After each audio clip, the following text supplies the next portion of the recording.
Et coucou tout le monde, j'espère que vous allez bien. J'ai un peu peur de ce que je vais faire aujourd'hui, mais on va le faire parce que ça me semblait important. Je vous explique un peu comment ça s'est passé. Je suis en train de préparer mon update lecture pour juillet et je me suis dit je vais quand même un peu scripter et tout ce que je veux dire parce que j'avais trop de trucs à dire sur mes lectures. Et j'ai commencé à écrire sur le livre dont il est question aujourd'hui et j'ai vraiment écrit une copie double.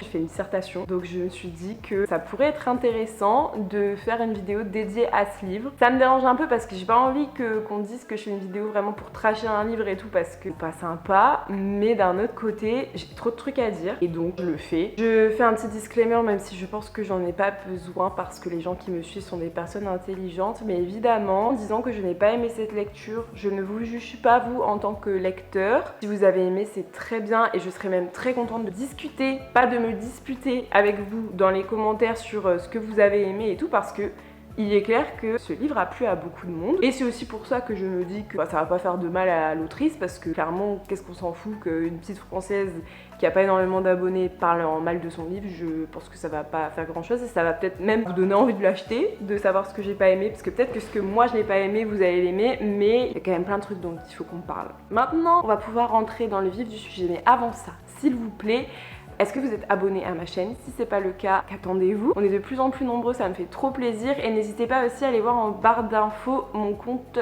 Instagram dédié à la chaîne parce que je commence à être de plus en plus active dessus, donc ça me ferait vraiment plaisir de voir le nombre d'abonnés là-bas augmenter. Je parle beaucoup avec les gens qui me suivent sur Instagram. Maintenant, on peut vraiment rentrer dans le vif du sujet. Parlons de Manuela Parks. Cette couverture est magnifique, n'est-ce pas? Je la trouve incroyable, mais ça n'a vraiment rien à voir avec ce qui se passe dans le bouquin. Moi, quand j'ai vu cette couverture, j'ai cru que c'était de la fantaisie au début parce que ça ressemble vachement au code de la couverture de la fantaisie. Et quand j'ai entendu dire qu'en fait c'était une histoire d'amour, etc., et que c'était très divertissant, que c'était le Gossip Girl londonien, je me suis dit mais sur le papier ça ne peut que me plaire. Et ben non, j'ai une question, vraiment, pourquoi faire? Pourquoi? Franchement, pendant ma lecture, j'ai pas pu m'empêcher d'aller voir en quelle année il avait été écrit et il a été écrit en 2021. Et je me demande comment est-ce que c'est possible d'encore écrire des choses pareilles en 2021. Donc comme je vous le disais, on me l'a vendu comme un Gossip Girl londonien. Moi j'ai adoré Gossip Girl, je suis une amoureuse de Londres, donc voilà, ça pouvait que me plaire. Et en réalité, tout ce qu'il y a de commun avec Gossip Girl, c'est qu'ils sont vraiment blindés d'argent pour aucune raison. Enfin si, parce que leurs parents sont riches, mais eux ils font rien du tout. Et aussi que le couple qu'on va suivre, BG et Magnolia, c'est une pâle copie de Chuck et Blair de Gossip Girl. Chuck et Blair que je n'aimais déjà pas en 2010 quand je regardais Gossip Girl. Vraiment, moi j'étais Team Nate, j'ai jamais aimé Chuck. Et déjà à l'époque, je trouvais que leur relation elle était problématique. Et pourtant, dans les années 2010, on était tous un petit peu fans des petits couples qui s'embrouillaient. On pensait que c'était ça l'amour, mais je pensais que depuis 2010, on avait fait du chemin. Et visiblement, pas tant que ça, il n'y a rien qui va dans cette relation. Je vous explique le résumé. On suit Manuela Parks, du coup, et BJ, ultra riches, et qui font vraiment rien de leur journée, à part faire du shopping, faire 2-3 photoshoots par-ci par-là, parce qu'il me semble que BJ il est mannequin, mais on rentre pas trop dans les détails. Qui aussi ont comme passe-temps d'aller dans les soirées de leurs potes et de tout gâcher, en buvant trop et en finissant par se battre. Je mens pas, il y a vraiment 2-3 scènes de soirées qui se finissent en baston dehors. Clairement, ces deux-là, je les inviterai pas à mon anniversaire, ça c'est sûr. Il y a une petite intrigue, on a un petit suspense dans leur relation, mais franchement, on attend la moitié du livre pour avoir une réponse et ensuite il y a une autre question qui se pose qui est pour moi encore plus ridicule. C'est ça qui est censé nous tenir en haleine. J'étais un peu curieuse de savoir, mais à chaque fois qu'on a les révélations, j'étais en mode ah oui, donc tout ça pour ça. Vraiment, c'était pas fou le suspense là-dedans. On suit les deux qui s'aiment, qui se détestent, qui se font la misère, qui se re-aiment et qui se déçoivent encore et se font du mal. Et voilà, c'est ça pendant 400 pages. Vraiment, c'est ça pendant 400 pages. D'un côté, on a lui qui peut pas s'empêcher de coucher avec la terre entière, avec tout ce qui bouge et qui a une vision des femmes autre que Magnolia, parce que Magnolia vraiment c'est le soleil et elle est exceptionnelle, elle est incroyable, mais toutes les autres sont globalement des objets et des, je dirais pas le mot, mais quand on est dans ses pensées, c'est ces choses là qu'il pense, donc vraiment des pensées très dégradantes sur les femmes, je l'ai vraiment détesté. ce mec. Et elle, de son côté, elle fait semblant de date des personnes pour lui faire du mal aussi. Mais par contre, elle va pas jusqu'à coucher avec ces personnes parce que vous comprenez, ça rendrait vraiment BG fou si elle couchait avec des hommes alors que lui, il se tape clairement une femme différente par soir. Est-ce que vous voyez le problème là dans ce que je suis en train de vous dire? C'est juste pas possible cette situation. Franchement, quand je pense à BG, je pense vraiment aux personnages qu'on créait en 2012. Vous voyez les fuckboys, vraiment les bad boys qui se droguaient et tout. C'était vraiment le personnage qu'on avait dans tous les livres en 2012. Mais c'était vraiment ça m'a fait un petit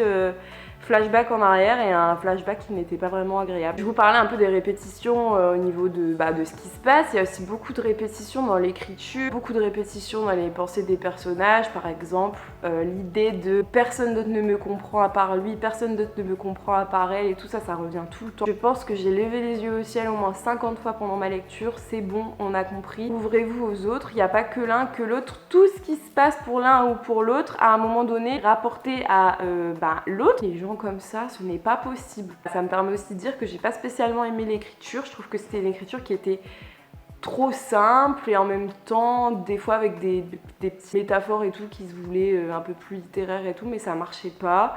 J'ai vraiment eu l'impression que j'ai lisé une fanfiction. Alors je veux pas être méchante ou quoi que ce soit, hein. Il y a des fanfictions qui sont très bien écrites, mais je dis ça dans le sens où j'ai l'impression qu'il y a quand même pas beaucoup de monde qui ont relu ça avant que ce soit publié. On va pas en profondeur, tout est en surface.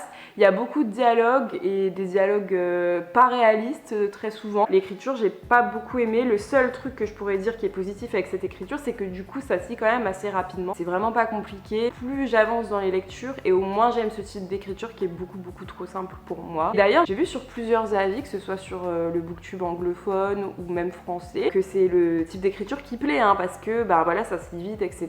Donc il y a quand même les gens qui aiment cette lecture ont admis que ce n'était pas la grande littérature et c'est pas le but, mais moi ça ne m'a pas plu personnellement. Même les petits passages qui étaient censés être émouvants, où on en apprenait peut-être un peu plus sur les personnages, c'était pas crédible pour moi parce que tout allait trop vite. J'ai vraiment ressenti aucune attache pour aucun des personnages et pourtant il y en a certains qui ont eu des vies pas faciles et tout, mais on passe tellement vite là-dessus que j'ai pas réussi à avoir plus d'émotions que ça. Et puis tant qu'on est à parler de trucs qui ont raté, laissez-moi vous parler des personnages secondaires, s'il vous plaît. Franchement, les personnages secondaires les moins développés du monde, ils sont juste là encore pour servir à l'histoire entre les deux. Ils sont pas développés du tout. Pour vous dire, il y a plusieurs mecs dans leur groupe de potes et je ne savais pas différencier qui était qui, tellement il n'y avait pas de profondeur dans ces personnages. Alors peut-être que j'arrivais un peu à distinguer Christian parce qu'il a un rôle un petit peu plus important dans la bande. Encore, je suis même pas sûre. Non, pour moi, les personnages secondaires, c'est raté. Et surtout, pour ce qui est de la meilleure amie de Magnolia. Elle s'appelle Paylee, je crois. Et alors elle, vraiment, dans les 400 pages, je pense qu'elle doit dire 2 phrases. Si on enlève le fait que dès qu'il se passe un truc entre BJ et Magnolia, elle est sur le côté, elle arrive et elle dit à Magnolia « Ça va ? Comment tu te sens ?» Elle est juste là pour que Magnolia puisse raconter ce qui s'est passé avec BJ, que tout tourne encore une fois autour d'elle et de son couple. Franchement, ce personnage, c'est le personnage le plus ridicule que j'ai jamais vu. Et alors, elle a un rôle vraiment très important à la fin et on se dit juste ah oui, donc vraiment elle servait vraiment à être là pour l'histoire des deux et elle a vraiment pas de personnalité. Dites-moi hein, pour ceux qui ont aimé l'histoire si vous avez trouvé des choses à dire sur ce personnage. Vraiment l'image de ce personnage que j'ai, c'est il se passe un truc entre eux, elle arrive derrière Magnolia, elle pose sa main sur son épaule et elle lui dit ça va ? Ou alors elle envoie un SMS parce qu'il y a aussi beaucoup d'échanges d'SMS aussi entre eux dans le livre. Comment ça va? Qu'est-ce qui s'est passé? Raconte-moi et tout. Non, c'est pas possible. C'est pas possible de pas avoir de vie comme ça. Donc voilà, vous aurez bien compris que j'étais pas fan des personnages secondaires ni des personnages principaux. Vraiment, Magnolia Park, c'est une pick-me girl. À un moment donné, elle se retrouve dans pas un triangle amoureux, mais comment est-ce qu'on dirait? Un quatuor amoureux s'il y a 3 mecs. Elle se retrouve au milieu de tout ça. C'est de sa faute, hein, clairement. C'est pas arrivé comme ça.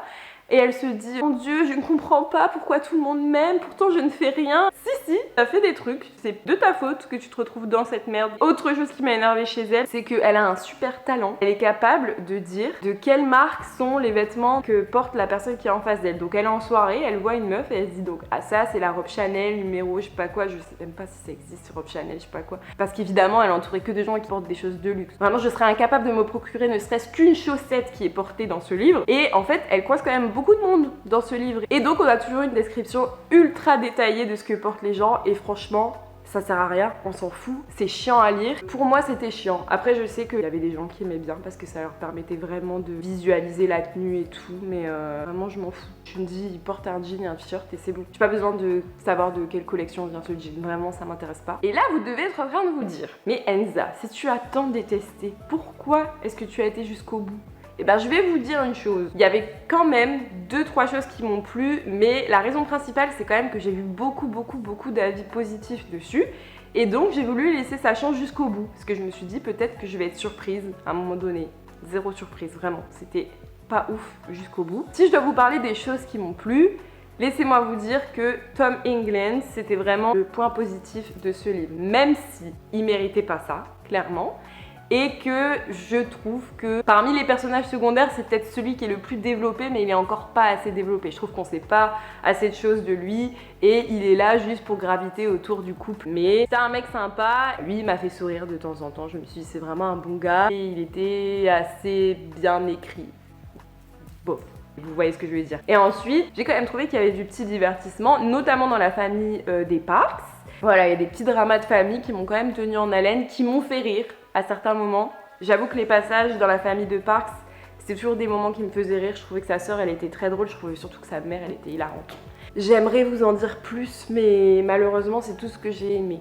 J'ai récupéré une citation du livre qui pourrait, selon moi, résumer l'entièreté du livre. Je vous la lis, on en discute juste après. I have had the best life being fucked up by you. Comment est-ce qu'on pourrait traduire ça? Je pense qu'on pourrait dire j'ai eu la meilleure des vies parce qu'elle a été foutue en l'air par toi. Voilà, pour moi ça résume le livre. Si pour vous cette phrase ne représente pas la toxicité à son paroxysme, ah tant pis, on tombera pas d'accord, mais pour moi c'est juste pas possible. Ce qui nous emmène à la conclusion que non, je ne recommande pas ce livre. En revanche, si vous êtes un adulte que vous voulez lire, prenant un peu de recul et en vous disant que c'est juste du divertissement et que ce n'est pas la réalité et que ce n'est pas ça le romantisme et un couple sain, etc. Franchement c'est ok, pas de problème. Moi j'y suis allée, je l'ai lu, j'ai pas aimé, c'est mon choix. Si vous lisez que vous avez aimé, c'est votre choix, on n'en discute, pas de problème. Par contre, ce qui me pose problème, c'est que je trouve que la toxicité du couple, elle est jamais remise en question à aucun moment. Je trouve que l'autrice fait en sorte que cette histoire passe pour une histoire d'amour, où certes, voilà, les personnages souffrent, mais on a l'impression qu'elle dit que de trouver son âme sœur, c'est ça, il faut souffrir, etc.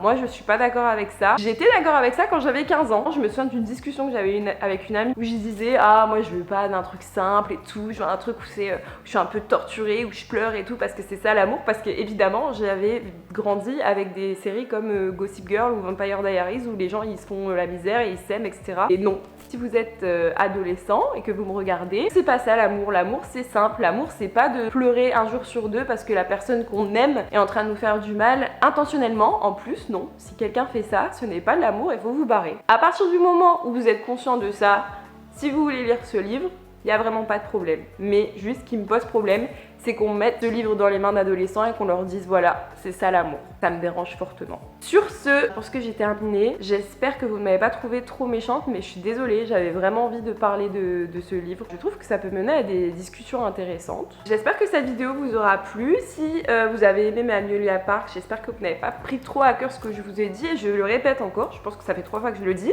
mais ça serait un plaisir de parler avec vous en commentaire. Ça serait aussi un plaisir de parler en commentaire avec les gens qui ne l'ont pas aimé. On peut se retrouver aussi sur Instagram, je vous le redis, tout est en barre d'infos. Sur ce, je vous fais de gros bisous et je vous dis à bientôt pour une prochaine vidéo. Bisous!